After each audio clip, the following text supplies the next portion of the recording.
በብሔረ ጽጌ መካነ ሰላም ቅድስት ድንግል ማርያም ቤተክርስቲያን ዝማሬ ሄራን ልዩ የዝማሬ ጉባኤ አዘጋጅተናል።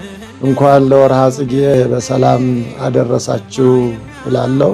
በእለቱ ከ50 በላይ የበገና ደርዳሪያንና ከ200 በላይ የሰንበት ትምህርት ቤት በዝማሬ የሚያገለግሉ ዘማሪያኖች ይሰበሰባሉ። ጥቅምት 29 እና 30 በሁለቱም ዕለታት በተዘጋጀው የዝማሬ ፕሮግራም ዘማሪያን ሰባካያን ተጋብዘዋል። እንዘ ተሐቅፍዮ ለሕፃንኪ ጽጌ ጻዕዳ ወቀይሕ ሁላችንም የምንወዳቸው ተጋባዥ ዘማሪያንና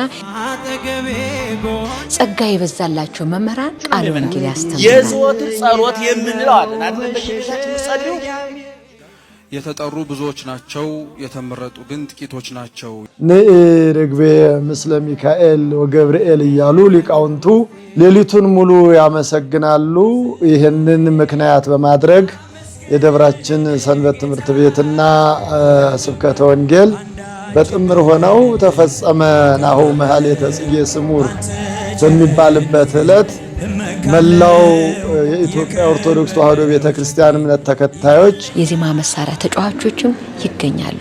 ኑ በጋራ ፈጣሪያችንን እናመስግን። ጸጋ ያለሽ ልዩ ክብር የሁሉ እመቤት በሰማይ በምድር ከውካበ ወልዳ ለድንግል እንዘንብል